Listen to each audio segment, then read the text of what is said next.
ನಮಸ್ಕಾರ. Praise the lord Jesus. ಎಲ್ಲ ನನ್ನ ಪ್ರೀತಿಯ ದೇವಜನರೇ, ನಿಮ್ಮೆಲ್ಲರಿಗೂ ಮತ್ತೊಂದು ತಿಂಗಳ ಮೊದಲ ದಿನದ ದೇವರ ವಾಕ್ಯ ಧ್ಯಾನಕ್ಕೆ ಸ್ವಾಗತ ಮಾಡುತ್ತೇನೆ. ನನ್ನ ಪ್ರಿಯ ಸಹೋದರಿ, ಹೇಗಿದ್ದೀರಾ? ಸಹೋದರರೇ, ಚೆನ್ನಾಗಿದ್ದೀರಲ್ವಾ? ಅನುದಿನದಂತೆ ಈ ದಿನವೂ ಕೂಡ, ಈ ತಿಂಗಳು ಕಳೆದ 4 ತಿಂಗಳು ನಮ್ಮನ್ನು ಕಣ್ಮಣಿಯಂತೆ ಕಾಪಾಡಿ ಈ 5ನೇ ತಿಂಗಳಿಗೆ ಕರ್ಕೊಂಡು ಬಂದ ದೇವರ ಮಾತು ಏನಾಗಿದೆ, ಏನು ನಮಗೆ ನಿರೀಕ್ಷೆಯ ವಾಕ್ಯವನ್ನು, ವಾಗ್ದಾನದ ವಾಕ್ಯವನ್ನು ದೇವರು ಕೊಡುತ್ತಾರೆ ಎಂಬುದನ್ನು ನಾವು ಸ್ವಲ್ಪ ನೋಡೋಣ. ನಮ್ಮ ಜೀವಿತದಲ್ಲಿ ಅನೇಕರು ನೋಡಿ ಕೂಡ ನೋಡದ ಹಾಗೆ ಹೋಗುವಂಥವರು ಇರುತ್ತಾರೆ. ಬೇಕಾದವರು, ಸಹಾಯ ಮಾಡಬೇಕಾದವರು ನಮ್ಮನ್ನು ಹೀಯಾಳಿಸುವಂತೆ ಬೇಜವಾಬ್ದಾರಿಯಿಂದ ನೋಡಿ ಹೋಗುವಾಗ ದೇವರ ವಾಕ್ಯ ಇವತ್ತು ನಿಮಗೂ ನನಗೂ ಹೇಳುವುದೇನೆಂದರೆ, ಕಾಣದಂತೆ ಅಂದರೆ ಕಾಣದಂತೆ ಬಿಟ್ಟು ಹೋಗುವ ದೇವರು ಏಸಪ್ಪನಲ್ಲ. ನನಗೆ ಕಂಡಿಲ್ಲ, ನಾನು ನೋಡಿಲ್ಲ ಅನ್ನುವ ರೀತಿಯಲ್ಲಿ ಆತನು ನಿಮ್ಮನ್ನು ಬಿಟ್ಟು ಹೋಗುವಂಥ ದೇವರು ಆತನಲ್ಲ ಎಂಬುದು ಸ್ಪಷ್ಟವಾಗಿ ನಿಮಗೆ ಈ ದಿನ ಗೊತ್ತಾಗುತ್ತದೆ. ಇವತ್ತು ಯಾರಿಗಾದರೂ ಆ ರೀತಿಯಾಗಿ ಅನುಭವವಾಗಿದ್ದರೆ ಬನ್ನಿ, ನಿಮ್ಮನ್ನು ಕಂಡು ಕನಿಕರಿಸಿ ಹತ್ತಿರ ಬಂದು ನಿಮ್ಮ ಗಾಯಗಳನ್ನು ಕಟ್ಟಿ ನಿಮ್ಮನ್ನು ಆತನು ತನ್ನ ಹೆಗಲ ಮೇಲೆ ಹೊತ್ತುಕೊಂಡು ಈ ತಿಂಗಳು ಹೋಗುತ್ತಾನೆಂದು ದೇವರು ವಾಗ್ದಾನ ಮಾಡುತ್ತಿದ್ದಾರೆ. ಬನ್ನಿ, ಈ ತಿಂಗಳ ಮೊದಲ ದಿನದ ವಾಗ್ದಾನದ ವಚನವನ್ನು ಓದಿಕೊಳ್ಳುವಂಥವರಾಗಿರೋಣ. ಲೂಕನು ಬರೆದ ಸುವಾರ್ತೆ 10ನೇ ಅಧ್ಯಾಯ 33 ಮತ್ತು 34ನೇ ವಚನ. ಒಬ್ಬ ಸಮಾರ್ಯದವನು ಪ್ರಯಾಣ ಮಾಡುತ್ತಾ ಅವನಿದ್ದಲ್ಲಿಗೆ ಬಂದು ಅವನನ್ನು ಕಂಡು ಕನಿಕರಿಸಿ ಅವನ ಹತ್ತಿರಕ್ಕೆ ಹೋಗಿ ಅವನ ಗಾಯಗಳನ್ನು, ಎಣ್ಣೆಯನ್ನು, ದ್ರಾಕ್ಷಾರಸವನ್ನು ಒಯ್ದು ಕಟ್ಟಿ ತನ್ನ ಸ್ವಂತ ವಾಹನದ ಮೇಲೆ ಹತ್ತಿಸಿಕೊಂಡು ಛತ್ರಕ್ಕೆ ಕರ್ಕೊಂಡು ಹೋಗಿ ಅವನನ್ನು ಆರೈಕೆ ಮಾಡಿದನು. ಹಾಲೆಲೂಯ. ದೇವಜನವೇ, ಈ ಮಾತನ್ನು ಯಾರು ಹೇಳಿದರು ಗೊತ್ತಾ? ಯಾರು ಬೋಧಿಸಿದರು ಗೊತ್ತಾ? ಯೇಸು ಸ್ವಾಮಿ ತಾನೇ ಬೋಧಿಸಿದನು. ಇದು ಯಾರ ಗುಣ ಗೊತ್ತಾ? ಏಸಪ್ಪನ ಗುಣ. ಲೋಕದಲ್ಲಿ ಅನೇಕ ದೇವತೆಗಳಿರಬಹುದು. ಕುಲದ ನಿಮಿತ್ತವಾಗಿ, ಅಂತಸ್ತಿನ ನಿಮಿತ್ತವಾಗಿ, ಜ್ಞಾನದ ಆಧಾರದ ಮೇಲೆ, ನಮ್ಮ ಹಿನ್ನೆಲೆಯ ಆಧಾರದ ಮೇಲೆ ದೇವರುಗಳು, ದೇವತೆಗಳು, ನಂಬಿಕೆಗಳು ನಮ್ಮನ್ನು ಬಿಟ್ಟು ಓರೆ ಮಾಡಿಕೊಂಡು ಕೆಲವು ಸಾರಿ ಇದನ್ನು ಹೇಳಕ್ಕೆ ಅವರು ಒಲೆಯರು, ಇವರು ಮಾದಿಗರು, SC STಗಳು ಅಂತ ಹೇಳಿ ದೂರ ಹೋಗುವ ದೇವರು ನಮ್ಮ ದೇವರಲ್ಲ. ಆತನು ಸರ್ವರನ್ನು ಪ್ರೀತಿಸುವ ಪ್ರೀತಿ ಸ್ವರೂಪನಾದ ದೇವರು. ಈ ದಿನ ಯಾವುದೋ ಒಂದು ಸಾಮಾಜಿಕ ಒಂದು ವಿಷಯದ ನಿಮಿತ್ತವಾಗಿ, ನಿಮ್ಮ ಮನೆಯ ನಿಮಿತ್ತ, ನಿಮ್ಮ ಹಿನ್ನೆಲೆಯ ನಿಮಿತ್ತ, ನಿಮ್ಮ ಕುಲದ ನಿಮಿತ್ತ, ನಿಮ್ಮ ನಂಬಿಕೆಯ ನಿಮಿತ್ತ, ನಿಮ್ಮ ನೋಟ, ನೀವಿರೋ ರೀತಿಯ ನಿಮಿತ್ತವಾಗಿ ನಿಮ್ಮನ್ನು ಒಂದು ವೇಳೆ ಏನು ಮಾಡಿರ್ಬೋದು, ಬೇರೆಯವರು ಓರೆಯಾಗಿ ನಿಮ್ಮಿಂದ ಹೋಗಬಹುದು. ಆದರೆ ದೇವರು ಓರೆಯಾಗಿ ಹೋಗುವಂಥ ದೇವರಲ್ಲ. ಬದಲಾಗಿ ಆತನು ಈ ಸಮಾರ್ಯದವನಂತೆ, ಈ ಸಮಾರ್ಯದವನು ಏನು ಕೆಲಸ ಮಾಡಿದನೋ ಅದೇ ಕೆಲಸವನ್ನು ಈ ತಿಂಗಳು ನಿಮ್ಮ ಕುಟುಂಬದಲ್ಲಿ ಮಾಡಲಿಕ್ಕೆ ಶಕ್ತನಾಗಿದ್ದಾನೆ. Hallelujah, amen. ದೇವರಿಗೆ ಸ್ತೋತ್ರ. ನೋಡಿ, ಎಷ್ಟೋ ಜನರು ಆ ದಾರಿಯಲ್ಲಿ ಹೋಗುತ್ತಿದ್ದಾರೆ. ಕಥೆ ನಿಮಗೆ ಗೊತ್ತಿದೆ.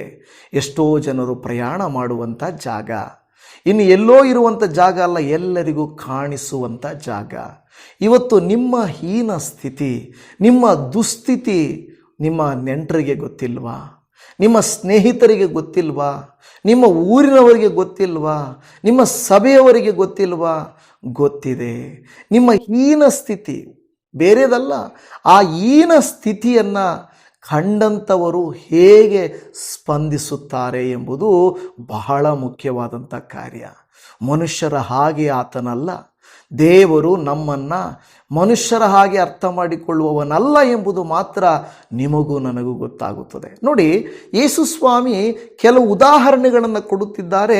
ಲೂಕನು ಬರೆದ ಸುವಾರ್ತೆ 10ನೇ ಅಧ್ಯಾಯ 31ನೇ ವಾಕ್ಯದಲ್ಲಿ, ಒಬ್ಬ ಯಾಜಕನು ಆ ದಾರಿಯಲ್ಲಿ ಇಳಿದು ಬರುತ್ತಾ ಅವನನ್ನು ಕಂಡು ಓರೆಯಾಗಿ, ಇಲ್ಲವೇ ವಾರೆಯಾಗಿ ಹೋದನು ಎಂಬುದಾಗಿ. ನೋಡಿ, ಇಲ್ಲಿ ಒಂದು ವಿಷಯವನ್ನು ಗಮನಿಸಿರಿ. ಯಾಜಕನೆಂದರೆ ಯಾರು? ಒಂದು ಬಾಧ್ಯತೆ ಉಳ್ಳವನು, ಜವಾಬ್ದಾರಿ ಉಳ್ಳವನು, ಬೋಧಿಸುವವನು. ಅನೇಕರು ಬೋಧಿಸುತ್ತಾರೆ, ಕ್ರಿಯೆಯಲ್ಲಿ ಮಾಡಲಿಕ್ಕೆ ಹೋಗುವುದಿಲ್ಲ. ಬಾಯಿ ಮಾತು ದೇವರನ್ನು ಮೆಚ್ಚಿಸುವುದಿಲ್ಲ, ಕ್ರಿಯೆ ಮಾತ್ರ ದೇವರನ್ನು ಮೆಚ್ಚಿಸುತ್ತದೆ. ಇವತ್ತು ಯಾಜಕರು ಇಲ್ಲವೇ ಸೇವಕರುಗಳು ಇಲ್ಲವೇ ವಿಶ್ವಾಸಿಗಳು ನಾವು ನೋಡುತ್ತಾ ಇದ್ದೇವೆ, ಅವರು ಗಮನಿಸಿರಿ ಅದೇ ದಾರಿಯಲ್ಲಿ ಹೋಗುತ್ತಿದ್ದಾರೆ. ನಿಮ್ಮ ಕುರಿತು ಅವರಿಗೆ ಗೊತ್ತಿಲ್ವಾ? ನಿಮ್ಮ ಸಂಕಟ ಗೊತ್ತಿಲ್ವಾ? ನಿಮ್ಮ ಸಾಲಕ್ಕೂ ನಿಮ್ಮ ಸಮಸ್ಯೆಗೂ ತಕ್ಕ ಏನೋ ಮದ್ದು ಇಲ್ಲವೇ ಹಣ ಅವರ ಹತ್ರ ಇದೆ, ಆದರೂ ನಿಮ್ಮನ್ನು ಮೇಲೆತ್ತಲಿಕ್ಕೂ ನಿಮಗೆ ಸಹಾಯ ಮಾಡಲಿಕ್ಕೂ ಅವರಿಗೆ ಮನಸ್ಸಿಲ್ಲ. ಅವನು ನೋಡಲಿಲ್ವೇನೋ ಅಂದುಕೊಳ್ಳಬಹುದು. ಇಲ್ಲ, ಅಲ್ಲಿ ಸ್ಪಷ್ಟವಾಗಿ ಬರೆದಿದೆ, ದಾರಿಯಲ್ಲಿ ಇಳಿದು ಬರುತ್ತಾ ಅವನನ್ನು ಕಂಡು, ಅಂದರೆ ಅವನನ್ನು ನೋಡುತ್ತಾನೆ. ಅವನ ಸ್ಥಿತಿ ಹೇಗಿದೆ? ಗಾಯಗಳಾಗಿದ್ದಾವೆ, ಯಾರೋ ಒಡೆದಿದ್ದಾರೆ, ಯಾರೋ ಕಿತ್ಕೊಂಡೋಗಿದ್ದಾರೆ, ಹೀನಾವಸ್ಥೆಯಲ್ಲಿ ಬಿದ್ದಿದ್ದಾನೆ. ಆದರೂ ಕೂಡ ಈ ಯಾಜಕನು ಕಂಡು ಏನು ಮಾಡಿದನು? ವಾರೆಯಾಗಿ ಹೋದನು. ಇವತ್ತು ನಮ್ಮಲ್ಲಿ ಹಣವಿಲ್ಲದಿರುವುದರಿಂದ, ನಮಗೆ ಶಕ್ತಿ ಇಲ್ಲದಿರುವುದರಿಂದ, ನಮ್ಮ ಕುಟುಂಬದ ಸ್ಥಿತಿ ಬಹಳ ಹೀನವಾಗಿರುವುದರಿಂದ ನಮ್ಮನ್ನು ಜನರು ವಾರೆಯಾಗಿ ಹೋಗುತ್ತಾರೆ. ಶುಭ ಕಾರ್ಯಗಳಿಗೆ ಮೊದಲಲ್ಲ ಕೊನೆಯಲ್ಲಿ ಕರೆಯುತ್ತಾರೆ, ಕೆಲವು ಸಾರಿ ಕರೆಯೋದೇ ಇಲ್ಲ. ಕೆಲವು ಸಾರಿ ಇನ್ನೇನು ಅಂದ್ಕೊಳ್ತಾರೋ, ಯಾರಾದರೂ ಇನ್ನೇನು ಹೇಳ್ತಾರೋ ಅಂತ ಹೇಳಿಬಿಟ್ಟು ಬಾಯಿ ಮಾತಿಗೆ ಕರೆಯುತ್ತಾರೆ. ಹೌದಲ್ವಾ? ನಿಮ್ಮನ್ನು ನೋಡಿ ಕೆಲವರು ವಾರೆಯಾಗಿ ಹೋಗುತ್ತಿದ್ದಾರಾ? ಕಂಡು ಕಾಣದ ಹಾಗೆ ಹೋಗುತ್ತಿದ್ದಾರಾ? ತಿಳಿದು ತಿಳಿಯದ ಹಾಗೆ ಹೋಗುತ್ತಿದ್ದಾರಾ? ಇವತ್ತು ದೇವರು ಹೇಳುತ್ತಾ ಇದ್ದಾನೆ, ಹೌದು ಮಕ್ಕಳೇ, ನಿಮ್ಮನ್ನು ನೋಡಿ ಕೆಲವರು ಹಾಗೆ ಹೋಗುತ್ತಿದ್ದಾರೆ. ನೀವು ವಯಸ್ಸಾದವರು ಅಂತ ತಿಳಿದು ಮಕ್ಕಳು ನಿಮ್ಮನ್ನು ಬಿಟ್ಟಿದ್ದಾರಾ? ಮೊಮ್ಮಕ್ಕಳು ನಿಮ್ಮನ್ನು ಕಡೆಗಣಿಸುತ್ತಿದ್ದಾರಾ? ನಿಮ್ಮ ಬಳಿಯಲ್ಲಿ ಶಕ್ತಿ ಇಲ್ಲ, ನಿಮ್ಮ ಹತ್ರ ಕೆಲಸ ಇಲ್ಲ ಅಂತ ತಿಳಿದರೂ ನಿಮಗೆ ಒತ್ತಡವನ್ನು ಹಾಕುತ್ತಿದ್ದಾರಾ? ನಿಮಗೆ ಆದಾಯ ಇಲ್ಲ ಅಂತ ಗೊತ್ತಿದ್ದರೂ, ನಿಮಗೆ ತಿರುಗಿಸಿ ಕಟ್ಟಲಿಕ್ಕೆ ಸಾಧ್ಯ ಇಲ್ಲ ಅಂದರೂ ಬೇಕಂತ ಹೊರೆಯನ್ನು ಹಾಕುತ್ತಿದ್ದಾರಾ? ನೀವು ಹೋರಾಡಲ್ಲ, ನೀವು ಜಗಳ ಮಾಡಲ್ಲ, ನ್ಯಾಯ ಕೇಳಲ್ಲ ಅಂತ ಹೇಳಿಬಿಟ್ಟು ಅನ್ಯಾಯವನ್ನು ಮಾಡುತ್ತಿದ್ದಾರಾ? ಖಂಡಿತ ಅದೆಲ್ಲವೂ ನಡೆಯುತ್ತದೆ. ಒಬ್ಬನು ಯಾಜಕನು ಜವಾಬ್ದಾರಿ ಉಳ್ಳವನಾಗಿರಬೇಕಾದವನು ಓರೆಯಾಗಿ ಹೋಗುತ್ತಾರೆ. ಕೆಲವು ಸಾರಿ ನಮ್ಮ ಮನೆಯವರೇ ಓರೆಯಾಗಿ ಹೋಗುತ್ತಾರೆ. ನಮಗೆ ನೋವಿದ್ದರೂ, ನಮಗೆ ಪ್ರಯಾಸವಿದ್ದರೂ, ನಾವು ಬಾಧೆ ಪಡುತ್ತಿದ್ದರೂ ನೋಡದ ಹಾಗೆ ತಿರುಗಿ ಮಲಗಿಕೊಳ್ಳುವವರಿಲ್ವಾ? ಸುಮ್ಮನಿರು, ನಿನಗೊಬ್ಬನಿಗೇನ ಕಷ್ಟ ಅನ್ನೋರಿಲ್ವಾ? ನಾವು ಎಷ್ಟು ಕಷ್ಟಪಡ್ತಾ ಇದ್ರು, ಇದೇನು ಸ್ಪೆಷಲ್ಲು, ನಮಗೂ ಹಂಗಾಗಿದೆ ಬಿಡು ಅಂತ ಹೇಳೋರಿಲ್ವಾ? ನಮ್ಮ ನೋವಿಗೆ ಸ್ಪಂದಿಸುವವರು ಯಾರಿದ್ದಾರೆ? ಎರಡನೇದಾಗಿ ನಾವು ನೋಡುತ್ತಾ ಇದ್ದು ಲೂಕನ ಬರೆದ ಸುವಾರ್ತೆ 10:32 ಅದೇ ರೀತಿಯಲ್ಲಿ ಒಬ್ಬ ಲೇವಿಯೂ ಆ ಸ್ಥಳಕ್ಕೆ ಬಂದು ಅವನನ್ನು ಕಂಡು ವಾರೆಯಾಗಿ ಹೋದನು. ಲೇವಿಯು ಕೂಡ ಆಲಯದಲ್ಲಿರಬೇಕಾದವನು, ಲಿವೈಟ್ ಅಂತ ಹೇಳ್ತಾರೆ. ದೇವಜನವೇ, ಅವನು ಕೂಡ ಅದೇ ಕೆಲಸವನ್ನು, ಸೇಮ್ ವರ್ಡನ್ನು ಉಪಯೋಗಿಸ್ತಾರೆ ನೋಡಿ. ಅವನನ್ನು ಕಂಡು ವಾರೆಯಾಗಿ ಹೋದನು. ವಾರೆಯಾಗಿ ದುಷ್ಟನನ್ನು ಕಂಡರೆ ದೂರವಾಗಿರಬೇಕೇ ಹೊರತು ಕಷ್ಟದಲ್ಲಿರುವವರನ್ನ ಕಂಡರೆ ದೂರವಾಗಿ ಆಗಿರಬೇಕು. ಕಷ್ಟಕ್ಕೆ ಸ್ಪಂದಿಸಬೇಕು. ಕೆಲವು ಸಾರಿ ನಮ್ಮ ಹಣ ಮುಖ್ಯ ಅಲ್ಲ, ಕೆಲವು ಸಾರಿ ನಮ್ಮ ಏನು ಮುಖ್ಯ ಅಲ್ಲ, ಆದರೆ ನಾವು ಮಾಡುವಂಥ ಪ್ರೀತಿ, ತೋರಿಸುವ ಪ್ರೀತಿ, ಮಾತಾಡುವಂಥ ಮಾತು ಕೂಡ. ಆದರೆ ಇಲ್ಲಿ ಗಮನಿಸಿರಿ, ವಾಕ್ಯ ಹೇಳುತ್ತದೆ, ಈ ವ್ಯಕ್ತಿ ಆದರೆ ಆ ಒಬ್ಬ ಸಮಾರ್ಯದವನು, 33ನೇ ವಚನ ಹೇಳ್ತದೆ, ಒಬ್ಬ ಸಮಾರ್ಯದವನಂದರೆ ಯಾರು ಗೊತ್ತಾ? ಸಮಾಜಕ್ಕೆ ಬೇಡವೆಂದು, ಸಮಾಜಕ್ಕೆ ಹೀನನೆಂದು, ಸಮಾಜಕ್ಕೆ ಕಂಟಕವೆಂದು, ಸಮಾಜಕ್ಕೆ ಶಾಪವೆಂದು, ಸಮಾಜಕ್ಕೆ ಕೀಡೆಂದು ಬಗೆದು ದೂರ ಇಟ್ಟಂಥ ವ್ಯಕ್ತಿ ಸಮಾರ್ಯದವನು. ಇವತ್ತು ಎಷ್ಟೋ ಜನ ನಿಮ್ಮಲ್ಲಿ ಅದೇ ರೀತಿಯಾಗಿ ಸಮಾಜದಲ್ಲಿ ದೂರ ಇಡಲ್ಪಟ್ಟಿದ್ದೀರಿ. ಆದರೆ ನಿಮ್ಮಲ್ಲಿರುವಂಥ ಒಂದು ಒಳ್ಳೆಯ ಗುಣ ಏನು ಗೊತ್ತಾ? ನಿಮಗೆ ಕನಿಕರ ಇದೆ, ನಿಮ್ಮ ಮನಸ್ಸು ಒಳ್ಳೆಯದಿದೆ, ನೀವು ಒಳ್ಳೆಯವರಿದ್ದೀರಾ ನೋಡಿ. ಅದಕ್ಕೆ ಸೇವೆಗಳ ಮೂಲಕವಾಗಿ ಬಡವರು, ನಿರ್ಗತಿಕರು ಸೇವೆಯು, ಸುವಾರ್ತೆಯು ಹಬ್ಬಬೇಕೆಂದು ನೀವು ಆಲೋಚಿಸುತ್ತೀರಾ. ನಿಮ್ಮ ಸಮಯವನ್ನು ವಿನಿಯೋಗಿಸ್ತೀರಾ, ನಿಮ್ಮ ತಲಾಂತನ್ನು ವಿನಿಯೋಗಿಸ್ತೀರಾ, ದೇವರು ನಿಮಗೆ ಕೊಟ್ಟ ಆಶೀರ್ವಾದವನ್ನು ಹಣದ ರೂಪದಲ್ಲಿ ಸೇವೆಗೆ ಸಪೋರ್ಟ್ ಮಾಡ್ತೀರಾ. ಅಂದರೆ ಅದರ ಅರ್ಥ ನಾನು ಹೇಳುವಂಥದ್ದು, ನಾವು ಸ್ಪಂದಿಸದೇ ಇರುವಂಥ ಜನರಲ್ಲ. ಸಮಾಜ ನಮ್ಮನ್ನು ದೂರ ಇಟ್ಟರೂ ಕೂಡ ನಾವು ಸಮಾಜಕ್ಕೆ ಒಳ್ಳೆಯದನ್ನು ಮಾಡಲಿಕ್ಕೆ ನೋಡುತ್ತೇವೆ. ಕ್ರೈಸ್ತರು ಏನು ಮಾಡಿದ್ದಾರೆ? ಕ್ರೈಸ್ತರಿಂದ ನಮಗೇನು ಪ್ರಯೋಜನ? ನಮ್ಮ ದೇಶ ಹಾಳಾಯಿತು, ನಮ್ಮ ಸಂಸ್ಕೃತಿ ಹಾಳಾಯಿತು ಅಂತ ಹೇಳುವಂಥ ಜನರಿಗೆ ಗೊತ್ತಿಲ್ವಾ? ಎಲ್ಲ ಈ ಥರ ಮಾತಾಡುವ ವ್ಯಕ್ತಿಗಳು ಮಿಷನರಿ ಸ್ಕೂಲ್ಗಳಲ್ಲಿ ಓದ್ತಾರೆ.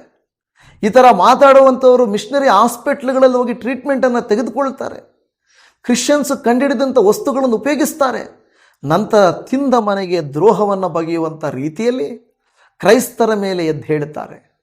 ಜಾತಿ ಆಧಾರದ ಮೇಲೆ, ಧರ್ಮದ ಆಧಾರದ ಮೇಲೆ ಭಿನ್ನಾಭಿಪ್ರಾಯಗಳನ್ನು ಉಂಟು ಮಾಡುತ್ತಾರೆ.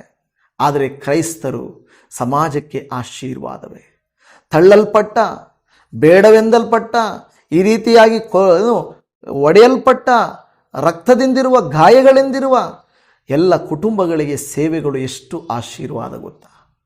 ಕುಡುಕರಿರುವ ಮನೆಗೆ ಸ್ವಾರ್ಥೆಯನ್ನು ತೆಗೆದುಕೊಂಡು ಹೋಗಿ, ಸಾಲಗಳಿರುವ ಮನೆಗೆ ಸ್ವಾರ್ಥೆಯಿಂದ ತೆಗೆದುಕೊಂಡು ಹೋಗಿ, ವಿದ್ಯಾಭ್ಯಾಸ ಇಲ್ಲದಿರುವಂಥ ಮಕ್ಕಳನ್ನು ಧೈರ್ಯಪಡಿಸಿ, ಜಗಳಗಳು, ಮನಸ್ತಾಪಗಳು, ಡಿವರ್ಸ್ಗಳಾಗುವ ಸ್ಥಳದಲ್ಲಿ, ಕೊಲೆಗಳು, ಆತ್ಮಹತ್ಯೆಗಳು ನಡೆಯಬೇಕಾದ ಸ್ಥಳಗಳಲ್ಲಿ ದೇವರ ವಾಕ್ಯವು, ದೇವರ ಸೇವಕರು ಹೋಗಿ ಆದರಣೆ ಮಾಡಿ ಧೈರ್ಯಗೊಳಿಸುವುದರ ನಿಮಿತ್ತವಾಗಿ ಸಮಾಜದಲ್ಲಿ ಶಾಂತಿ, ಸಮಾಧಾನ, ಸಂಬಂಧಗಳಿಗೆ ಈಗಲೂ ಬೆಲೆ ಇದೆ. ಇನ್ನು ಯಾರಾದರೂ ಹೋಗಿ, ಬೇರೆಯವರು ಹೋಗಿ ಕ್ರೈಸ್ತರು ಮಾಡಿದ ಸೇವೆಯನ್ನು ಮಾಡ್ತಾರ? ಬಡವರ ಮನೆಗೂ ಕೂತ್ಕೊಳ್ತಾರ? ಬಡವರನ್ನ ಸಂತೈಸ್ತಾರ? ಸಮಸ್ಯೆ ಇರುವಲ್ಲಿ ಹೋಗ್ತಾರ? ಸಮಸ್ಯೆ ಇರುವ ಜಾಗದಲ್ಲಿ ಹೋಗೋದಿಲ್ಲ, ಸುಖವಿರುವ ಜಾಗದಲ್ಲಿ ಹೋಗ್ತಾರೆ. ನೀವಾದರೂ ದೇವ ಮಕ್ಕಳೇ, ದೇವರ ಮಕ್ಕಳಾಗಿರುವುದರಿಂದಲೇ ಕಷ್ಟ ಇರುವಾಗ ಹೋಗ್ತೀರಾ, ಸಮಸ್ಯೆ ಇರುವಾಗ ಹೋಗ್ತೀರಾ, ರೋಗಿಗಳನ್ನು ನೋಡ್ಲಿಕ್ಕೆ ಹೋಗ್ತೀರಾ. ಅದು ನಿಮ್ಮ ದೇವರ ಗುಣವನ್ನು ತೋರಿಸುತ್ತದೆ. ಈ ಸಮಾರ್ಯದವನು ಸಮಾಜಕ್ಕೆ ದೂರವಾದವನು ಆದರೂ ಕೂಡ ದೇವರಿಗೆ ಸ್ತೋತ್ರ, ಆ ಸಮಾರ್ಯದವನು ಪ್ರಯಾಣ ಮಾಡುತ್ತಾ ಅವನಿದ್ದಲ್ಲಿಗೆ ಬಂದು, ಅಲ್ಲಿ ನೋಡುತ್ತೇವೆ ಆ ಸ್ಥಳಕ್ಕೆ ಅವರೂ ಬಂದರು, ಇವರು ಬಂದರು. ಆದರೆ ಅಲ್ಲಿ ನಡೆದಂಥ ವಿಚಾರ ವ್ಯತ್ಯಾಸ ಏನು ಗೊತ್ತಾ? ಅವನನ್ನು ಕಂಡು, ಅವರು ನೋಡಿ ಆ ಮೇಲಿನ ವಾಕ್ಯಗಳಲ್ಲಿ ಕೂಡ ಅವನನ್ನು ಕಂಡರು, ಕಾಣಲಿಲ್ಲ ಅಂತಲ್ಲ, ಕಂಡರು. 3 ಜನ ಕಂಡರು. ಯಾಜಕನು ಬಂದು ನೋಡ್ದ, ಅಂದರೆ ದೂರದಿಂದ ನೋಡ್ದ, ಲೇವಿಯನ್ನು ಬಂದು ನೋಡ್ದ, ಸಮಾರ್ಯ ಬಂದು ನೋಡ್ದ. ಇವತ್ತು ನೋಡುವವರು ಜಾಸ್ತಿ, ಸಹಾಯ ಮಾಡುವವರು ಕಡಿಮೆ. ನೋಡಿ, ಇವತ್ತು ವಿಡಿಯೋಗಳು, ಒರಿಸ್ಸಾದಲ್ಲಿ ಒಬ್ಬ ವ್ಯಕ್ತಿ ಬ್ಯಾಂಕ್ಗೆ ತನ್ನ ತಂಗಿಯ ಶವವನ್ನು ಅಗೆದು ಅವನು ಹೊತ್ತುಕೊಂಡು ಹೋಗಿ ಆ ಬ್ಯಾಂಕಲ್ಲಿ ಮುಂದೆ ಇಟ್ಟ ಹಾಗೆ ಅದನ್ನು ಎಷ್ಟೋ ಜನ ನೋಡ್ತಾರೆ. ಓ ಅಯ್ಯೋ ಪಾಪ, ಅಯ್ಯೋ ಪಾಪ, ಅಯ್ಯೋ ಪಾಪ, ಅಯ್ಯೋ ಪಾಪ. ಆದರೆ ಅಂತ ಆ ವ್ಯಕ್ತಿಗೆ ಸಹಾಯ ಮಾಡಲಿಕ್ಕೆ ಈಗ ಯಾರು ಬೇಕಾದ್ರೂ ರೆಡಿ ಬರ್ತಾರೆ. ಆದರೆ ಆ ಥರ ಎಷ್ಟೋ ಕಡು ಬಡತನದಲ್ಲಿರುವಂಥ ಆದಿವಾಸಿ ಜನಗಳು, ಬಡವರು, ಬಲಹೀನರು, ವಿಧವೆಯರು ಅಲ್ವಾ, ವಯಸ್ಸಾದವರು, ಮಾನಸಿಕ ಖಿನ್ನತೆ ಉಳ್ಳವರು, ಇವರನ್ನೆಲ್ಲ ಪರಾಮರ್ಶಿಸುವರು ಯಾರು? ಇವರನ್ನು ನೋಡಿಕೊಳ್ಳುವವರು ಯಾರು? ಕ್ರೈಸ್ತ ಮಕ್ಕಳು ಮಾತ್ರವೇ. ಎಷ್ಟೋ ಪ್ರೀತಿ ಕನಿಕರಗಳಿಂದ ತೋರಿಸಿ ಅವರನ್ನು ಬಲಪಡಿಸುತ್ತಿದ್ದಾರೆ ಹೊರತು ಬೇರೆ ಯಾರು ಆ ಕೆಲಸವನ್ನು ಮಾಡುತ್ತಿಲ್ಲ. ದೇವರ ಗುಣ ನಮ್ಮಲ್ಲಿ ಬಂದಿದೆ. ಆತನು ಸಮಾರ್ಯದವನ ಕುರಿತಾಗಿ ಯಾಕೆ ಹೇಳಿದನು ಯೇಸು ಸ್ವಾಮಿ? ಯೇಸುವಿನ ಗುಣವೂ ಅದಾದದರಿಂದ, ಆತನು ನಂಬಿದ ಮಕ್ಕಳಾದ ನಮ್ಮ ಗುಣವೂ ಅದಾದದರಿಂದ ನಿಮ್ಮನ್ನು ಯಾರಾದರೂ ಕಂಡು ವಾರೆಯಾಗಿ ಹೋಗುತ್ತಿದ್ದಾರಾ? ದೇವರೇ ಇವತ್ತು ಸಮಾರ್ಯದವನಂತೆ ನಿಮ್ಮ ಬಳಿಗೆ ಬರಲಿ. ಆಮೇನ್. ಸಮಾರ್ಯದವನಂತೆ ನಿಮ್ಮ ಪರಿಸ್ಥಿತಿಯನ್ನು ನೋಡಲಿಕ್ಕೆ ಆತನು ಬರುತ್ತಾನೆ. ಪ್ರಕಟಣೆ 3:20 ಹೇಳಿದ ಪ್ರಕಾರವಾಗಿ, ಇಗೋ ಬಾಗಿಲಲ್ಲಿ ನಿಂತುಕೊಂಡು ತಟ್ತಾ ಇದ್ದೇನೆ, ನಾನು ಬರ್ತೇನಯ್ಯ, ನಿನ್ನ ಮನೆಗೆ ಬಂದು ನಾನೇ ತಟ್ತೀನಿ, ನೀನು ಬಾಗಿಲು ತೆರೆ ಅಷ್ಟೇ, ನೀನು ಬಾಗಿಲು ತೆರೆ ಅಷ್ಟೇ. ಹಾಲೆಲೂಯ. ಇವತ್ತು ದೇವರು ಬಂದು ಅಲ್ಲಿ ಬಂದು ಮಾತ್ರ ಅಲ್ಲಿ ಹೇಳ್ತದೆ, ಕಂಡು ಮುಂದಕ್ಕಿರುವ ಮಾತು ವ್ಯತ್ಯಾಸ, ಕನಿಕರಿಸಿ. ಇದೇ ಅವರಲ್ಲಿ ಇವನಲ್ಲಿ ಇರುವಂಥ ಒಂದು ವ್ಯತ್ಯಾಸದ ಕೃತ್ಯ. ಅವರು ವಾರೆಯಾಗಿ ಹೋದರು, ಇವನು ಕನಿಕರ ಪಟ್ಟನು. ವರವನ್ನು ಕೊಡುವವರು ಒಬ್ಬನು, ವಾರೆಯಾಗಿ ಹೋಗುವವರು ಕೆಲವರು. ವಾರೆಯಾಗಿ ಹೋಗುವವರು ಅನೇಕರಿದ್ದಾರೆ, ನಿಮಗೆ ವರವನ್ನು ಕೊಡುವಂಥವರು ಕೆಲವರು ಮಾತ್ರ. ಅದು ದೇವರು ಕಳಿಸುವಂಥದ್ದು. ಸಮಾರ್ಯನನ್ನು ಕಳುಹಿಸಿದಂತೆ ದೇವರು ತನ್ನ ದೂತರನ್ನು ಕಳುಹಿಸಿ, ದೇವರು ತನ್ನ ಸಹಾಯ ಹಸ್ತವನ್ನು ಕಳುಹಿಸಿ ನಿಮಗೂ ಸಹಾಯ ಮಾಡಲಿಕ್ಕೆ ಈ ತಿಂಗಳು ಆತನು ಶಕ್ತನಾಗಿದ್ದಾನೆ. ಹಲ್ಲೆಲೂಯ. ನಂಬುತ್ತೀರಾ? ನಮ್ಮ ದೇವರು ಖಂಡಿತ ಸಹಾಯ ಮಾಡುತ್ತಾರೆ ಎಂದರೆ ನಂಬುತ್ತೀರಾ? ಈ ದಿನ ನೀವು ನಾನು ಪ್ರಾರ್ಥನೆ ಮಾಡೋಣ. ದೇವರೇ, ಅನೇಕರು ನಮ್ಮನ್ನು ನೋಡಿ ನೋಡದ ಹಾಗೆ ವಾರೆಯಾಗಿ ಹೋಗುತ್ತಿದ್ದಾರೆ, ಶುಭ ಕಾರ್ಯಗಳಿಗೆ ಕರೀತಾ ಇಲ್ಲ, ಅವರೊಟ್ಟಿಗೆ ನಮ್ಮನ್ನು ಸೇರಿಸ್ಕೊಳ್ತಾ ಇಲ್ಲ. ಯಾವುದಾದ್ರೂ ಇನ್ವೆಸ್ಟ್ಮೆಂಟ್ ಮಾಡೋಕ್ಕೆ, ಏನಾದರೂ ತಗೊಳ್ಳೋಕ್ಕೆ, ಏನಾದರೂ ಮುಂದಕ್ಕೆ ಹೋಗೋಕ್ಕೆ, ತೀರ್ಮಾನ ಮಾಡಲಿಕ್ಕೆ, ಮಾತನಾಡಲಿಕ್ಕೆ ನಮ್ಮನ್ನು ಅವರು ಕರೀತಾ ಇಲ್ಲ. ವಾರಿಯಾಗಿ ಹೋಗ್ತಾ ಇದ್ದಾರೆ. ಯಾಕೆಂದರೆ ನಮ್ಮ ಸ್ಥಿತಿ ಹೀನವಾಗಿದೆ, ಬಿದ್ದೋಗಿದ್ದೀವಿ, ಎಲ್ಲ ಕಿತ್ತುಕೊಳ್ಳಲ್ಪಟ್ಟಿದ್ದೇವೆ. ಬಿದ್ದ ಹೀನ ಸ್ಥಿತಿಯಲ್ಲಿರುವ ನಮ್ಮನ್ನು ಅನೇಕರು ಕಂಡು ವಾರಿಯಾಗಿ ಹೋಗುತ್ತಾರೆ. ಆದರೆ ದೇವರೇ, ನೀನು ನೋಡದ ಹಾಗೆ ಹೋಗುವ ದೇವರಲ್ಲ, ಕಾಣದವನಂತೆ ಬಿಟ್ಟು ಹೋಗುವ ದೇವರು ನೀನಲ್ಲ. ಓ ಸ್ತೋತ್ರ. ಕಾಣದವನಂತೆ, ನೋಡಿಲ್ಲ ಅನ್ನುವ ರೀತಿಯಲ್ಲಿ ಹೋಗಲಿಲ್ಲ. ಬಟ್ ಮೊದಲನೇದು ಕನಿಕರಿಸಿ. ಬಹಳ ಮುಖ್ಯ.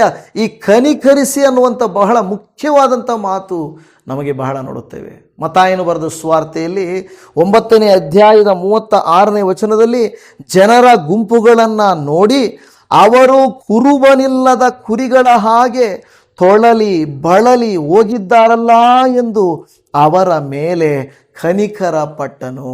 ಯಾರು? ಯೇಸು ಸ್ವಾಮಿ ಕನಿಕರ ಪಟ್ಟನು. ಇವತ್ತು ತೊಳಲಿ ಬಳಲಿ ಹೋದ ಸಹೋದರಿ, ದೇವಭಕ್ತರೇ, ಕುಟುಂಬವಾಗಿ ನೀವು ತೊಳಲಿ ಬಳಲಿ ಹೋಗಿದ್ದೀರಾ? ದೇವರು ಹೇಳುತ್ತಾ ಇದ್ದಾನೆ, ನಿಮ್ಮ ಮೇಲೆ ಕನಿಕರವನ್ನು ತೋರಿಸುತ್ತಾನೆ. ಹಲ್ಲೆಲೂಯಾ. ನಿಮ್ಮನ್ನು ಕನಿಕರಿಸುವ ದೇವರು ಆತನಾಗಿದ್ದಾನೆ. ಓ ಆಮೇನ್, ಹಲ್ಲೆಲೂಯಾ. ನಿಮ್ಮನ್ನು ಕನಿಕರಿಸಲಿ, ನಿಮ್ಮನ್ನು ಆಧರಿಸಲಿ ಎಂದು ನಾನು ಪ್ರಾರ್ಥನೆ ಮಾಡುತ್ತೇನೆ. ಕಳೆದ 4 ತಿಂಗಳು ನಿಮಗೆ ನಡೆಯದ ಕೃತ್ಯಗಳು, 4 ತಿಂಗಳು ನೋಡದ ಜಯಗಳು, 4 ತಿಂಗಳು ಹೊತ್ತ ಹೊರೆಗಳು, 4 ತಿಂಗಳು ಹೊತ್ತಿರುವಂಥ ನೋವುಗಳು, ಬೇಸರಿಕೆಗಳು, ಕಳವಳಗಳು, ಭಯಗಳು, ಚಿಂತೆಗಳು, ಅನಾರೋಗ್ಯಗಳು ಎಲ್ಲವೂ ಯೇಸು ನಾಮದಲ್ಲಿ ಬಿಟ್ಟು ಹೋಗಲಿ. ಆಮೇನ್, ಹಲ್ಲೆಲೂಯಾ. ಈ ತಿಂಗಳು ದೇವರು ನಿಮ್ಮನ್ನು ಕನಿಕರಿಸಲಿ. ದೇವರು ನಿಮ್ಮನ್ನು ಕನಿಕರಿಸಲಿ. ಆತನು ಕಾಣದವನಂತೆ ಬಿಟ್ಟು ಹೋಗುವ ದೇವರಲ್ಲ, ಹತ್ತಿರಕ್ಕೆ ಬಂದು ಕಂಡು ಕನಿಕರಿಸಿ. ಓ ಹಲ್ಲೆಲೂಯಾ. ಆನಂತರ ಏನು ಹೇಳುತ್ತೆ? ಅವನ ಹತ್ತಿರಕ್ಕೆ ಹೋಗಿ, ಇನ್ನೂ ಹತ್ತಿರಕ್ಕೆ ಹೋಗ್ತಾ ಇದ್ದಾನೆ. ಅದರರ್ಥ ಉಳಿದ ಇಬ್ಬರು ಸ್ವಲ್ಪ ದೂರದಿಂದಲೇ ನೋಡಿದ್ದಾರೆ. ಬರ್ತಾ ಇದ್ದಾರೆ, ಏನು ನೋಡೋಣ ಅಂತ ನೋಡಿಬಿಟ್ಟು ಆಮೇಲೆ ಓ ಸರಿ ಬಿಡಪ್ಪ ಅಂತ ಪಕ್ಕಕ್ಕೆ ಹೋಗಿಬಿಡ್ತಾರೆ. ಆದರೆ ಈತನು ಬಂದ, ನೋಡ್ದ, ಆದರೆ ಇನ್ನೂ ಮುಂದಕ್ಕೆ ಬಂದ. ಕನಿಕರವು ನಿಮ್ಮನ್ನು ಮುಂದಕ್ಕೆ ಹೋಗುವಂತೆ ಮಾಡುತ್ತದೆ. ಒಂದು ಬಡವರ ಗುಡಿಸಲ ಮನೆಗೆ, ಒಂದು ಹಳ್ಳಿಗೆ, ಎಲ್ಲಾದರೂ ನಮ್ಮನ್ನು ಪ್ರಾರ್ಥನೆಗೆ ಕೂಗುವಾಗ ಅವರು ಏನು ಕೊಡ್ತಾರೆ, ಅವರು ಹೇಗೆ ನಮ್ಮನ್ನು ನೋಡ್ತಾರೆ ಅನ್ನುವ ರೀತಿಯಲ್ಲಿ ನಾವು ಹೋಗೋದಿಲ್ಲ. ಕೆಲವು ಸೇವಕರಾಗಿ ಮಾಡ್ತಾರೆ. ಒಂದು ಮೀಟಿಂಗ್ ಬರಬೇಕಾದ್ರೆ ಇಷ್ಟು ಪೇಮೆಂಟ್ ಮಾಡಬೇಕು, ಟ್ರೈನು ಬುಕ್ಕು, ಫ್ಲೈಟ್ ಎಲ್ಲ ಬುಕ್ ಮಾಡಬೇಕು ಅಂತ ಹೇಳಿ ಹೋಗ್ತಾರೆ. ಆದರೆ ನಿಜವಾಗಿ ಕನಿಕರವುಳ್ಳಂಥ ಸೇವಕರು, ಅದು ಹಳ್ಳಿ ಸೇವೆನೋ, ಅದು ಬಡ ಸೇವೆನೋ, ಕಷ್ಟಕರವಾಗಿರುವ ಸೇವೆನೋ, ಹೋಗಿ ನೋಡಿ, ಓ ಸ್ತೋತ್ರ, ಅಲ್ಲಿ ಹೋಗಿ ಸಹಾಯ ಮಾಡಿ. ಇವತ್ತು ಹತ್ತಿರಕ್ಕೆ ಬರುವವರು ಯಾರು? ದೂರ ನಿಲ್ಲುವವರು ಯಾರು? ಕೆಲವರು ನಿಮ್ಮ ಮನೆಯಲ್ಲಿ ನಿಮ್ಮ ಜೊತೆಗೆ ಬಂದಿರುವವರಿದ್ದಾರೆ, ಕೆಲವರು ಬಂದು ಸುಮ್ಮನೆ ಹಾಗೆ ಹೋಗುವವರಿದ್ದಾರೆ. ಯಾರು ನಿಕಟವಾದ ವ್ಯಕ್ತಿಗಳು? ನಿಮ್ಮ ಮನೆಯಲ್ಲಿ ಯೇಸು ಸ್ವಾಮಿ ಬಂದು ಊಟ ಮಾಡಬೇಕಂತ ಆಶಿಸ್ತಾ ಇದ್ದಾನೆ, ನಿಮ್ಮೊಟ್ಟಿಗೆ ಒಡನಾಟ ಮಾಡಬೇಕಂತ ಆಶಿಸ್ತಾ ಇದ್ದಾನೆ, ನಿಮ್ಮ ಪರಿಸ್ಥಿತಿಗಳನ್ನು ಗಮನಿಸಬೇಕೆಂದು ಆಶಿಸ್ತಾ ಇದ್ದಾನೆ. ಆದರೆ ಅನೇಕ ಸಾರಿ ನಾವೇ ದೇವರಿಗೆ ಅವಕಾಶ ಕೊಡುವುದಿಲ್ಲ. ನಾವು ಅವಕಾಶ ಕೊಡುವುದಿಲ್ಲ ದೇವರಿಗೆ, ಬಾಗಿಲನ್ನು ತೆರೆಯುವುದೇ ಇಲ್ಲ. ಈ ತಿಂಗಳಾದರೂ ಬಾಗಿಲು ತೆರೀತೀರಾ? ಅಪ್ಪ, ಪೂರ್ಣ ಮನುಷ್ಯನಿಂದ ನಿನ್ನ ಮಾತಿನಂತೆ ನಾನು ನಡ್ಕೊಳ್ತೇನೆ, ದಯಮಾಡಿ ನೀನು ಬಂದು ನನಗೆ ಸಹಾಯ ಮಾಡಪ್ಪ, ಇದು ನೀವು ಕೇಳುವುದಾದರೆ ಆತನು ಬರುತ್ತಾನೆ. ಅಲ್ಲಿ ಗಮನಿಸಿರಿ, ಆತನು ಏನು ತೊಳಲಿ ಬಳಲಿ ಹೋಗಿದ್ದಾರಲ್ಲ ಎಂದು ಅವರ ಮೇಲೆ ಕನಿಕರ ಪಟ್ಟನು. ಯೇಸು ಸ್ವಾಮಿಯ ಹಾಗೆ ಕನಿಕರ ಪಡುವವರು ಯಾರೂ ಇಲ್ಲ, ಪ್ರೀತಿಸುವವರು ಯಾರೂ ಇಲ್ಲ, ಅರ್ಥ ಮಾಡಿಕೊಳ್ಳುವವರು ಯಾರೂ ಇಲ್ಲ. ಆತನೇ ಎಲ್ಲದಕ್ಕೂ ಮೂಲನಾದ. ಅದಕ್ಕೆ ದೇವರ ವಾಕ್ಯದಲ್ಲಿ ನಾವು ನೋಡುತ್ತೇವೆ, ದೇವಜನವೇ, ವಿಮೋಚನ ಕಾಂಡ ಗ್ರಂಥದಲ್ಲಿ 3ನೇ ಅಧ್ಯಾಯ 7ನೇ ವಚನದಲ್ಲಿ, ಯೆಹೋವನು ಐಗುಪ್ತ ದೇಶದಲ್ಲಿರುವ ನನ್ನ ಜನರ ದುರವಸ್ಥೆಯನ್ನು ನೋಡಿದ್ದೇನೆ. ಬಿಟ್ಟಿ ಮಾಡಿಸುವವರ ವಿಷಯದಲ್ಲಿ ಅವರು ಇಟ್ಟ ಮೊರೆಯು ನನಗೆ ಕೇಳಿಸಿತು. ಅವರ ದುಃಖವನ್ನೆಲ್ಲ ನಾನು ಬಲ್ಲೆನು. ಅವರ ದುಃಖವನ್ನೆಲ್ಲ ನಾನು ಬಲ್ಲೆನು, ನೋಡಿದ್ದೀನಿ. ಅವರು ಅಂದ್ಕೊಂಡ್ಬೋದು ನಮ್ಮ ದೇವರು ಅಂದರೆ ದೇವರು ಅನ್ನೋದು ಅವರು ಮರೆತೇ ಹೋಗಿದ್ರು, ಇಲ್ಲೇ ಮುಗಿದೇ ಹೋದ ಕತೆ ಅಂತ ಅಂದುಕೊಂಡಿದ್ರು. ಆದರೆ ಓ ಸ್ತೋತ್ರ, ದೇವರು ಹೇಳಿದ್ದೀನಿ, ಇಲ್ಲ, ನಾನು ನೋಡಿದ್ದೀನಿ. ನನಗೆ ಗೊತ್ತು. ಇವತ್ತು ಕ್ರಿಸ್ತನಲ್ಲಿ ನಂಬಿಕೆ ಇಟ್ಟಂಥ ಪ್ರಿಯ ದೇವಜನವೇ, ನಿಮ್ಮನ್ನು, ನನ್ನನ್ನು ದೇವರು ನೋಡಿದ್ದಾನೆ, ಅರ್ಥ ಮಾಡಿಕೊಂಡಿದ್ದಾನೆ. ಈಗ ಹೇಳುತ್ತಿದ್ದಾನೆ, ನಾನು ಅವರನ್ನು ಬಿಡಿಸುವೆನು. ಓ ಸ್ತೋತ್ರ! ನಿಮ್ಮನ್ನು ಬಿಡಿಸಲಿಕ್ಕೆ ಆತನು ಶಕ್ತನಾಗಿದ್ದಾನೆ. ಕರ್ತನಿಗೆ ವಂದನೆ. ಇಸ್ರಾಯೇಲರನ್ನು ಬಿಡಿಸುವುದಕ್ಕಾಗಿ ಆತನು ತೀರ್ಮಾನ ಮಾಡಿಕೊಂಡನು, ಅದನ್ನು ಕಾರ್ಯಗತ ಮಾಡಿದನು. ಯಾಕೆಂದರೆ ನನ್ನ ಮಕ್ಕಳು ಅವರ ದುರವಸ್ಥೆಯನ್ನು, ಹೀನಾವಸ್ಥೆಯನ್ನು ನಾನು ನೋಡಿದ್ದೇನೆ. ಬಿಟ್ಟಿ ಕೆಲಸ ಮಾಡಿಸ್ಕೊಳ್ತಾ ಇದ್ದಾರೆ. ಅವರ ಮೊರೆಯು ನನಗೆ ಕೇಳಿಸಿತು. ಇವತ್ತು ನಾನು ಹೇಳೋದೇನೆಂದರೆ, ನಿಮ್ಮ ಮೊರೆಯು ದೇವರಿಗೆ ಕೇಳಿಸಿದೆಯಾ? ನಿಮ್ಮ ಮೊರೆ ದೇವರಿಗೆ ಕೇಳಿಸಬೇಕು. ನೀವು, ನಾನು ದೇವರಿಗೆ ತಿಳಿಸಬೇಕು. ಓ ದೇವರೇ, ಈಗೋ ನನ್ನ ಸ್ಥಿತಿ ಈ ರೀತಿ ಇದೆ, ನನ್ನ ಕಷ್ಟ ಈ ರೀತಿ ಇದೆ, ನನ್ನನ್ನು ಕರುಣಿಸು, ನನಗೆ ಸಹಾಯ ಮಾಡು ಎಂದು ನಾವು ದೇವರ ಹತ್ರ ಕೇಳಿಕೊಳ್ಳುವವರೇ ಆದರೆ ದೇವರು ನಮ್ಮನ್ನು ಕರುಣಿಸುತ್ತಾರೆ, ನಮ್ಮ ಹತ್ತಿರಕ್ಕೆ ಬರುತ್ತಾರೆ. ನಮಗೆ ಬಿಡುಗಡೆಯನ್ನು ಮಾಡಲಿಕ್ಕೆ ಆತನು ಶಕ್ತನಾಗಿದ್ದಾನೆ. ಅದು ನಾವು ನೋಡುತ್ತಾ ಇದ್ದೇವೆ. ಅನೇಕ ಸಾರಿ ನಾವು ಕೂಡ ಏನು ಮಾಡಿಬಿಡ್ತೇವೆ ಅಂದರೆ, ನಂಬ್ತೇವೆ, ಕ್ರಿಯೆಗಳಿಲ್ಲ. ನೋಡಿ, ಇವರು ಲೇವಿಯು, ಯಾಜಕರು ಬೋಧಿಸ್ತಾರೆ, ಆದರೆ ಕ್ರಿಯೆಗಳಿಲ್ಲ. ಆದರೆ ಈ ಸಮಾರ್ಯದವನು ಬೋಧಕನಲ್ಲ, ಆದರೆ ಇವನು ಮಾಡ್ತಾನೆ. ಏಸಪ್ಪ ಯಾವತ್ತೂ ಕೂಡ ಬರೀ ಬೋಧಕನಲ್ಲ, ಆತನು ಎಲ್ಲವನ್ನು ಕ್ರಿಯೆಯಲ್ಲಿ ಮಾಡಿದ ಆತನು, ಇನ್ಕ್ಲೂಡಿಂಗ್ ಪ್ರಾರ್ಥಿಸುವುದು. ಆತನು ಯಾಕೆ ಪ್ರಾರ್ಥಿಸಬೇಕಾಗಿತ್ತು? ಆತನು ಯಾಕೆ ದೇವರನ್ನು ಕೂಗಿಕೊಳ್ಳಬೇಕಾಗಿತ್ತು? ಅದೆಲ್ಲ ಬೇಕಾಗಿರಲಿಲ್ಲ, ಆದರೆ ಆತನು ಕ್ರಿಯೆಯಲ್ಲಿ ತೋರಿಸಿದನು. ನನ್ನ ಪ್ರಿಯ ದೇವಜನವೇ, ಇವತ್ತು ನನ್ನ ಜೀವಿತದಲ್ಲಿ ಈ ರೀತಿಯಾಗಿ ನಾವು ಕೂಡ ಒಂದು ವೇಳೆ ಕೈಬಿಡಲ್ಪಟ್ಟಂಥ ಹೀನ ಸ್ಥಿತಿಯಲ್ಲಿದ್ದರೆ ದೇವರು ನಿಮ್ಮನ್ನು ಕನಿಕರಿಸ್ತಾನೆ. ನಿಮಗೆಲ್ಲ ಗೊತ್ತು, ಬೆತಸ್ತಾ ಎಂಬ ಕೊಳದ ಬಳಿಯಲ್ಲಿ 38 ವರ್ಷದಿಂದ ಒಬ್ಬಾತನು ಬಿದ್ದಿದ್ದನು. ಅವನು ಆ ರೀತಿಯಾಗಿ ಬಿದ್ದು ಬಹಳ ವರ್ಷಗಳಾಯಿತೆಂದು ತಿಳಿದು ಅವನನ್ನು ಕನಿಕರಿಸಿ ಅವನ ಬಳಿಗೆ ಹೋಗಿ ಅವನಿಗೆ ಏನಾಯಿತು, ನಿನಗೇನು ಬೇಕು ಅಂತ ಕೇಳಿದ. ಅವನ ಪರಿಸ್ಥಿತಿಯನ್ನು ಕೇಳಿದಾಗ, ನೀನು ಎದ್ದು ನಿನ್ನ ಹಾಸಿಗೆಯನ್ನು ಹೊತ್ತುಕೊಂಡು ಹೋಗು ಎಂದು ಹೇಳಿದ. ಯೇಸು ಸ್ವಾಮಿ ತಾನೇ ವಾಲಂಟ್ರಿಯಾಗಿ ತಾನೇ ಆ 38 ವರ್ಷದವನ ಬಳಿಯಲ್ಲಿ ಹೋಗಿ ಅವನಿಗೆ ಕೈ ಚಾಚಿ ಅವನನ್ನು ಮೇಲೆ ಕೆತ್ತಾನೆ. ಒಳ್ಳೆಯ ಸಮಾರ್ಯದವನ ರೀತಿಯಲ್ಲಿ ನಮ್ಮ ಕರ್ತನು ಒಳ್ಳೆಯವನು, ಆತನು ಕನಿಕರವುಳ್ಳವನು, ದಯವುಳ್ಳವನು. ಎಲ್ಲರೂ ನಮ್ಮನ್ನು ಶಪಿಸಲಿಕ್ಕೂ ನಮ್ಮ ಮೇಲೆ ನಿಂದೆ ಹಾಕಲಿಕ್ಕೂ ನೋಡುವಾಗ ಆತನು ನಮ್ಮನ್ನು ಬಿಡಿಸಲಿಕ್ಕೆ ನೋಡುತ್ತಾನೆ. ಒಬ್ಬ ವ್ಯಭಿಚಾರದಲ್ಲಿ ಸಿಕ್ಕಿ ಹಾಕಿಕೊಂಡಂಥ ಸ್ತ್ರೀಯನ್ನು ಹಿಡುಕಿಕೊಂಡು ಬಂದು ಜನರು ಕಲ್ಲೆಸೆದು ಕೊಲ್ಲಬೇಕೆಂದು ತೀರ್ಮಾನಿಸಿಕೊಂಡರು. ಆ ಸಂದರ್ಭದಲ್ಲಿ ದೇವರು ಅವರ ಮನಸ್ಸನ್ನು ಅರಿತು ಆಕೆಯ ಸ್ಥಿತಿಯನ್ನು ಅರಿತನು. ಎಷ್ಟೋ ಜನರು ಪಾಪಿಗಳಿದ್ದಾರೆ. ಸಮಾರಿಯ ಸ್ತ್ರೀ ಆಗಿರಬಹುದು, ಈ ಒಂದು ವ್ಯಭಿಚಾರದಲ್ಲಿ ಸಿಕ್ಕಿ ಹಾಕಿಕೊಂಡವಳಿರಬಹುದು, ಬೇರೆ ಯಾರೇ ಇರಬಹುದು. ಅವರೆಲ್ಲರ ಸ್ಥಿತಿ ದುಸ್ಥಿತಿಯಾಗಿತ್ತು, ಹೀನಾವಸ್ಥೆ ಆಗಿತ್ತು, ಕಡೆಗಣಿಸಲ್ಪಟ್ಟವರಾಗಿದ್ದರು. ಆದರೂ ಏಸು ಕಡೆಗಣಿಸಲಿಲ್ಲ. ಸಮಾರ್ಯದೊಳಕ್ಕೆ ಯೇಸು ಸ್ವಾಮಿ ಹೋದರು. ಸಮಾರ್ಯದವರಿಗೂ ಇಸ್ರಾಯೇಲರಿಗೂ ಯಹೂದ್ಯರಿಗೂ ಬಳಕೆ ಇರಲಿಲ್ಲ, ಯಹೂದ್ಯರಿಗೂ ಸಮಾರ್ಯದವರಿಗೂ. ಆದರೂ ಯೇಸು ಸ್ವಾಮಿ ಅದ್ಯಾವುದನ್ನು ನೋಡಲಿ ಹೋದರು. ಅನೇಕರು ನೋಡಿ, ಓ ಈತನು ಜಕ್ಕಾಯನ ಮನೆಗೆ ಹೋಗಿದ್ದಾನೆ, ಅವನು ಪಾಪಿ ಅಲ್ಲವೇ, ಅವನು ಸುಂಕದವನಲ್ಲವೇ, ಓ ಈತನು ಪಾಪಿಗಳ ಸಂಗಡ ಊಟ ಮಾಡುವುದೇನೋ ಅಂತ ಅಂದುಕೊಂಡರು. ಆದರೆ ಯೇಸು ಸ್ವಾಮಿ ಪಾಪಿಗಳನ್ನು ರಕ್ಷಿಸುವುದಕ್ಕೆ ಬಂದಿರುವಂಥ ರಕ್ಷಕನು, ಹೌದಲ್ವಾ? ನಾನು ತಪ್ಪಿ ಹೋಗಿರುವವರನ್ನು ಹುಡುಕಿ ರಕ್ಷಿಸುವುದಕ್ಕೆ ಬಂದೆನು ಅಂತ ಹೇಳಿದನು. ಇವತ್ತು ನೀವು ತಪ್ಪಿ ಹೋಗಿದ್ದರೆ, ನಿಮ್ಮ ಸ್ಥಿತಿ ದುಸ್ಥಿತಿಯಾಗಿದ್ದರೆ ದೇವರು ಹೇಳುತ್ತಿದ್ದಾರೆ, ನಾನು ಬರುತ್ತೇನೆ, ನಾನು ನೋಡುತ್ತೇನೆ, ಕನಿಕರಿಸುತ್ತೇನೆ, ಪರಾಮರ್ಶಿಸುತ್ತೇನೆ. ಅಲ್ಲಿ ಏನಾಯಿತು, ಆ ವ್ಯಕ್ತಿ ನೋಡ್ರಿ, ಅಲ್ಲಿ ಬಂದು ಬರೀ ಬಾಯಿ ಮಾತಲ್ಲಿ ಅಲ್ಲ, ಇಲ್ಲಿ ಬಂದು ಸಮಾರಿದವನು ಅವನ ಹತ್ತಿರಕ್ಕೆ ಬಂದು ಕಂಡು ಅಲ್ಲಿ ಹೇಳ್ತದೆ, ಹತ್ತಿರಕ್ಕೆ ಹೋಗಿ ಅವನ ಗಾಯಗಳಲ್ಲಿ ಎಣ್ಣೆಯನ್ನು ದ್ರಾಕ್ಷಾರಸವನ್ನು ಒಯ್ದನು. ಎಣ್ಣೆಯು ದ್ರಾಕ್ಷಾರಸವು ನಾವು ನೋಡುವಾಗ ಅದರ ಅರ್ಥ ಬೆಲೆ ಬಾಳುವಂಥದ್ದು, ಅವನು ಇಟ್ಟುಕೊಂಡಿರುವಂಥದ್ದು. ಅದು ಬೆಲೆ ಬಾಳುವಂಥದ್ದು ಅಂದರೆ ಅವನ ಹತ್ರ ಇರುವಂಥದ್ದನ್ನು ಆ ಒಂದು ಸಮಾರ್ಯದವನಿಗೆ ಉಪಯೋಗಿಸಿರುವುದನ್ನು ನಾವು ನೋಡುತ್ತಾ ಇದ್ದೇವೆ. ಇವತ್ತು ನನ್ನ ಜೀವಿತದಲ್ಲಿ ಖಂಡಿತವಾಗಿಯೂ ಯಾವುದಾದರೂ ನಷ್ಟವಾಗಿದ್ದರೆ ನಮಗೋಸ್ಕರ ದೇವರು ಬೆಲೆಯನ್ನು ಕೊಡಲಿಕ್ಕೂ ಶಕ್ತನಾಗಿದ್ದಾನೆ. ಆತನು ತನ್ನ ಏನು ಸರ್ವ ಸುವರಗಳನ್ನು, ಶ್ರೇಷ್ಠ ವರಗಳನ್ನು ನಮ್ಮ ಮೇಲೆ ಸುರಿಸಲಿಕ್ಕೆ ಆತನು ಶಕ್ತನಾಗಿದ್ದಾನೆ. ಹಾಲೆಲೂಯ. ಈ ವಾಕ್ಯವನ್ನು ಗಮನಿಸಿ ನೋಡ್ರಿ, ಇನ್ನು ಸ್ವಲ್ಪ ಓದಿರಿ. ಲೂಕನ ಬರೆದ ಸುವಾರ್ತೆ 10ನೇ ಅಧ್ಯಾಯದ ಅಲ್ಲಿ ಹೇಳುತ್ತದೆ, ಅವನ ಗಾಯಗಳಲ್ಲಿ ಎಣ್ಣೆಯನ್ನು ದ್ರಾಕ್ಷಾರಸವನ್ನು ಒಯ್ದು ಕಟ್ಟಿ ತನ್ನ ಸ್ವಂತ ವಾಹನದ ಮೇಲೆ ಹತ್ತಿಸಿಕೊಂಡು ಛತ್ರಕ್ಕೆ ಕರ್ಕೊಂಡು ಹೋಗಿ ಅವನನ್ನ ಆರೈಕೆ ಮಾಡಿದನು ಎಂದು ನಾವು ನೋಡುತ್ತಾ ಇದ್ದೇವೆ. ಅಂದರೆ ನೋಡುವಾಗ ಇಲ್ಲಿ ಎಣ್ಣೆಯನ್ನು ಉಪಯೋಗಿಸಿದ, ದ್ರಾಕ್ಷಾರಸವನ್ನು ಉಪಯೋಗಿಸಿದ, ಕಟ್ಟಲಿಕ್ಕೆ ಕಟ್ಟೆಗಳನ್ನು ಉಪಯೋಗಿಸಿದ, ಸ್ವಂತ ವಾಹನವನ್ನು ಉಪಯೋಗಿಸಿದ, ಛತ್ರಕ್ಕೆ ಕರ್ಕೊಂಡು ಹೋದ.